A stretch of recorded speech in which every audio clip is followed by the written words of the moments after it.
Então, posto isto, passo agora a palavra ao Adriano Albuquerque. Parabéns a todos. Eu vou ter alguma dificuldade em falar, vou fazer os possíveis. Se por alguma razão a voz me falhar, haverá uma colega que continuará a leitura do meu texto. Portanto, vou pedir a voz emprestada.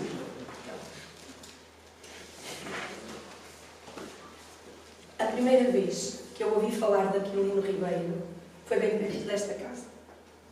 É hoje a farmácia, Viola. Numa das salas onde decorriam as aulas do antigo colégio de Sá, pela voz de um dos meus mestres, o Dr. João Mendes. O nosso professor português lia-nos o Malhadinhas e nós, em silêncio, víamos entrar derrompante uma figura rústica, matreira, no almocreve das serras do Demo, com o seu pau pronto a atuar. Um rico pau de marmeleiro com a chopa e a ponteira a luzir, quando não era a faca afiada. Ora nas feiras de Lamas ou de Ladário, ou na romaria do Senhor dos Caminhos, ora nas curvas e encruzilhadas mais escusas de caminhos de pó, pedra ou tojos que cobriam as terras e os montes. Terras difíceis de cultivar, negras da cor da fome, douradas no verão pelo ouro da carqueja, mas onde uivavam lobos famintos nos invernos de noites longas e medonhas. Se és homem, ó malhadas, vem à feira de Lamas na quinzena, pois não faltes tu, que eu não falto, nem que o diabo dê estouro. Hoje abalo para o Senhor dos Caminhos, e eu, ou o tenente da cruz me mato, ou eu o mato para ele. Passei a encontrar o escritor com bastante frequência, porque ele ainda aparecia nos livros de escola. Mas foi na faculdade que voltei a conviver de perto com a sua obra, escalpelizando, nas aulas de sintaxe semântica de português, o romance da Raposa. Por essa altura, já o meu amigo, colega, o Dr. Paulo Neto, dedicava páginas e páginas, mesmo na faculdade, tertúlias e exposições à obra do seu eterno mestre. Desde esse tempo, o ouço falar, e hoje não foi comedido, o ouço falar com sabedoria e enlevo de Aquilino, que ele adotou como patrono para toda uma vida. O Paulo é um dos maiores conhecedores da obra aquiliniana, e provou-o, e é um dos maiores defensores e promotores da sua reedição. Tem o privilégio, também o vimos, de conhecer como ninguém o espólio do mestre, algum dele desconhecido publicamente, porque é, há muitos anos, tratado como um parente pela família do escritor.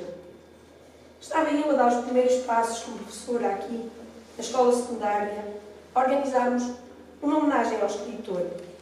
Veio um dos seus filhos, falámos do pai, vieram pessoas de Lamas, e o Vítor lembra-se. Vieram pessoas de Lamas falar-nos de Aquilino, eu creio que o teu pai também veio. E vieram falar-nos de memórias e figuras, a tia Maria Bicha, a taberna da tia Maria Bicha, o Sr. Gabriel, que prepassam-nos no Malhadinhas, a Dona Antônia. Escreveu e gravou 2 quadras em 2 pratos de barro. Uma para o filho do escritor, sobre o pai dele. Outra de louvor à escola, por tal iniciativa, que entregou ao primeiro presidente da Associação de Estudantes da Escola Secundária de Sata, seu filho, o engenheiro Vítor Figueiredo, aqui presente. Ironias. A data gravada nos pratos de barro é abril de 1985. Eu não sei se o acaso pensou alguma vez, ou se foi propositado à escolha de abril. Ao longo da minha vida docente, a maior parte dela aqui no Estado, foram bastantes vezes as que participei na organização de concursos de leitura, de palestras, de exposições e romagens às terras do Demo. Uma destas iniciativas decorreu aqui, neste mesmo espaço. A Casa da Cultura ainda tinha muito poucos dias, praticamente, numa parceria entre a escola e o município. O concelho vizinho, Vila Nova de Paiva, emprestou-nos os painéis sobre o escritor. Os alunos leram textos de Aquilino e do saudoso Dr. Antônio Xavier. E a doutora Isabel Segor falou-nos sobre Malhadinhas. Quiseram os deuses, ou o destino, que hoje nos reuníssemos outra vez aqui, com mais alguns dos seus admiradores e dos admiradores da sua obra. Entre eles, Dr. Alberto Correia, um historiador e um etnógrafo de estima. cuja erudição e devoção aquiliniana são bem conhecidas. E o Dr. Acácio Pinto, que, ainda como deputado, foi promotor de uma das homenagens na Assembleia da República, uma iniciativa que, entre muitas, levaria um escritor ao Panteão Nacional. De entre tão ilustres convidados, serei a que menos tocou a sua obra. E por isso me sinto tão pouco à vontade, estranhando até a veleidade do convite de Paulo e do Acácio para que eu estivesse aqui hoje. Outros meus amigos poderiam estar aqui a falar sobre Aquilino. Seriam precisos vários colóquios para que todos os que me levaram a lê-lo falassem sobre ele. O Henrique Almeida, o Augusto Fernandes, o Fernando Paulo Batista, o Seabra Pereira, o Martim Sousa, que é agora meu colega.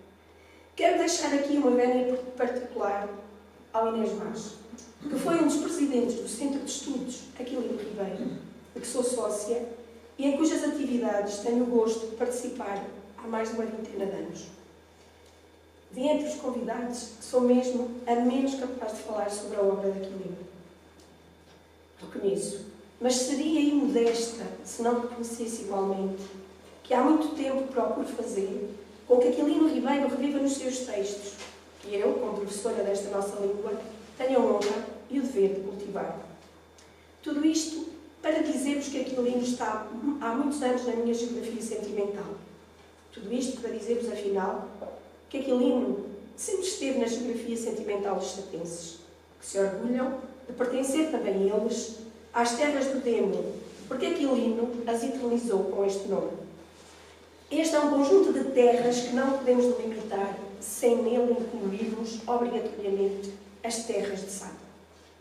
Nas escolas do Conselho, os professores e os bibliotecários tiveram e continuam a ter a tarefa de dar a conhecer o escritor que tanto falou das nossas terras e das nossas gentes. Ainda no ano letivo anterior, partilhei uma jornada de afetos de professores do agrupamento, em particular a Isabel Almeida, que está cá de Rio de Minhos, a Rosa Quinteiro das Pedrosas, professoras como eu, e com a máquina fotográfica da Conceição Lima, uma outra professora da escola secundária, palmilhámos alguns dos caminhos dos seus livros, lendo excertos das suas obras, desde o Sátão a Freixinho, a Carregal, uma irmandade telúrica de lugares e de gentes. Sabemos o que os municípios de Sernancelho, Pimenta da Beira, Vila Nova de Paiva e Viseu têm vindo a fazer para gravar a memória do escritor. Mas seria de total injustiça que nós, os de Sátão, nada fizéssemos e ignorássemos o quanto os seus textos falam da nossa matriz. 5 Reis de Gente foi reeditado em 2016, comemorando o seu nascimento na sua terra natal. O Homem da Nave, como o Paulo disse, Serranos, Caçadores e Fauna Vária, sê-lo-á no próximo dia 27 de maio, em plena Serra da Nave, na data evocativa da sua morte. O livro de 1951, que eu tenho aqui, de onde foi decalcado o tema para este nosso encontro, Geografia Sentimental, História, Paisagem, Folclore, está esgotado. O exemplar que aqui tenho tem uma dedicatória que fiz para o seu dono, datada de abril, de 2005. Um dia de abril como este, e diz assim: não sei localizar geograficamente os sentimentos. FNAC, Lisboa, Chiado, uns momentos antes de descermos ao terreiro do Paço, ao Ministério da Administração Interna. Abril é o mês do povo, nas ruas de Lisboa.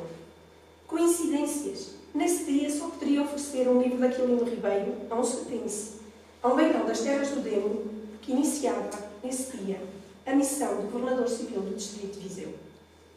O livro Geografia Sentimental assume as características de um relato de viagem, género textual que funde a descrição e a narração e que poderia muito bem figurar no atual programa de português do ensino secundário, pois é um dos géneros que trabalhamos com os alunos do 10º ano. Mas não é apontado na lista proposta aos alunos para o seu projeto individual de leitura. Nele encontramos a prevalência de um discurso pessoal, matizado pela vivacidade crítica de um narrador atento às paisagens, aos costumes e à genuinidade de falar das gentes destas terras. A viagem de diligência começa em Viseu, tomando a estrada mais setentrional, depois de contornar o antigo palácio e cerca dos Albuquerques. O Coro Albano dizia que estava aqui no Sátão, a matriz de todos os Albuquerques da Beira. Eu sou Ana Albuquerque. O autor do cartaz, o grafismo desse cartaz, é meu irmão e também é Albuquerque. Não vou falar-vos do livro, nem da inscrição do Sátão nas suas páginas. O Dr. Alberto Correia o fará, como só ele o sabe. Digo-vos-ei, contudo, que seria uma bela homenagem à festa da reedição deste livro, agora esgotado. No alto do monte, no convento da Fraga, sob o olhar de Frei Joaquim de Santa Rosa de Viterbo, que Aquilino exalta como mestre, dedicando-lhe todo um capítulo desta obra, o capítulo 9. Um desafio para os autarcas vindouros, quiçá os do Sátão de Vila Nova de Paiva. E 2018 será o ano da reedição de Geografia Sentimental e nós aqui estaremos, aqui voltaremos. Os escritores precisam que nós os leiamos e não façamos deles bustos ou estátuas paradas no tempo. E por isso, o melhor que podemos fazer é não deixar que a sua obra fique esquecida nas prateleiras de bibliotecas armazéns ou de cemitérios de livros virtuais que ninguém lê. O melhor a fazer é continuar a promover iniciativas como esta, que os lembrem, que os leiam, dando voz às suas palavras imorredoiras, levando outros a querer lê-los. Por isso, e para terminar, daquela que considero a melhor forma de homenagear um escritor, quero partilhar convosco algumas das mais brilhantes linhas algum dia escritas sobre Frei Joaquim de Santa Rosa de Viterbo, figura que hoje dá nome à nossa escola secundária e cuja obra ímpar, o Elucidário, é, pela sua importância cultural, um dos ícones do logótipo do atual agrupamento de escolas de Sátão. Frei Joaquim de Santa Rosa de Viterbo professou na Ordem Franciscana, em setembro de 1720. Era dotado de raríssima memória e tinha uma natural tendência para a investigação histórica e linguística. Os seus profundos conhecimentos levaram-no a escrever uma obra que servisse para auxiliar a leitura de documentos e de livros antigos, à semelhança de um glossário, uma espécie de dicionário, que explica termos desconhecidos através de um vocabulário mais correto. Esta obra, que se encontra, exemplar, não original, na biblioteca da escola secundária, é uma obra de 1798, composta por 2 volumes com ilustrações, intitulada Elucidário das palavras, termos e frases que em Portugal antigamente se usaram e que hoje regularmente se ignoram.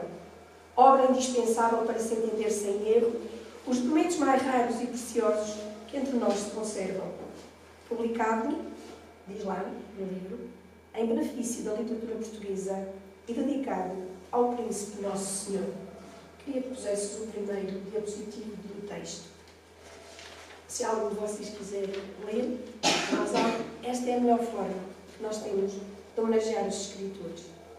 A altura da Fraga, quando o verão é rigoroso. Paixão, queres ler? Eu não me importo. Então vá, só estou a ler. A altura da Fraga, quando o verão é rigoroso, o voo é quase certo. Por essa época, se Frei Joaquim de Santa Rosa de Viterbo assomasse à janela do seu cenóbio, veria as rolas descerem em voo pairado, a dessedentar-se nas pocinhas de água ou sob a raiz dos ameieiros à boca das acolheiras. Do varão do outro que deixou o elucidário, tombo raro da língua, não se sabe onde param as cinzas. E o conventinho da Fraga, por malefício dos homens e o estrago do tempo, não passa de miséria na ruína as broas. Breve era mestre de latim e gramática, que a ordem tinha colegiais e serviços. Pregava também onde o requeriam, e a sua palavra enflorou os púlpitos da beira, desde a cédula negro à capelinha nobre dos senhores da Ínsula. Não era o religioso que consome o melhor tempo a bater no peito e a rezar o breviário, mas aquele que procura o seu Deus nas altas obras do entendimento e ainda rende acrisolado culto. O frade possuía entendimento livre, ágil, bem formado no estudo e raciocínio, e exercia-o com desassombro e destreza. Percorreu o país de norte a sul, mormente a beira, tom por excelência da nacionalidade, tão coalhada de conventos que num arco de 3 léguas Tevos de Tarouca, Salzedas, Ferreirinho, São Pedro das Águias, Moimenta, Caria, Ribeira, Tabosa, Freixinho, Ferreira de Aves, Tujal. A sua missão resumiu a eles nestas 4 palavras: não deixar perder as antiquárias tantas vezes pendem de aventalhos e já cariosos pergaminhos. Quando lhe devo, não o sei eu dizer. Que mais não seja o lucidário, além de me abrir uma larga janela para o passado, explicou-me, como um cicerone do museu, a antiga província da Beira. Sim, o grande serviço foi esse: acender a luz no sótão das coisas velhas, desusadas, arcaicas, e poder revê-las eu em sua estrutura original, inertes agora de todo ou mais que turbulentas e desconfrontadas. Frei Joaquim de Santa Rosa de Viterbo era homem íntegro e de costumes invulneráveis à maldecência. Por isso não compreendia a torpeza do seu semelhante e erguia a voz contra abusos e prepotências da cátedra mansíssima do seu glossário. Quanto a méritos, um fascículo elucidário pesa mais na balança que o imenso e atrabiliário palhagal do monte cisterciense que foi para Roma curtir a sua aversão à constitucionalidade. Para terminar, neste seu livro, Aquilino Ribeiro enaltece a superioridade da obra de Frei Joaquim de Santa Rosa de Viterbo, quando a compara a de Frei Fortunato de São Boaventura, um monge muito conceituado na época, da Ordem de Cister, do Mosteiro de Alcobaça, doutor em Teologia e defensor acérrimo do regime absolutista. Concluindo, destas terras de Aquilino somos todos nós. Faz sentido que este vasto território granítico, serpenteado pelo Voga, colha a atenção cuidada dos vários municípios que, numa perspectiva cada vez mais necessária de trabalho em rede, congreguem vontades e saberes, na elaboração de uma agenda cultural intermunicipal que, sob a égide da obra literária de Aquilino Ribeiro como nosso património comum, a todos beneficia e envaideça sem coloridos ou aproveitamentos de natureza ideológica ou outra. Obrigada.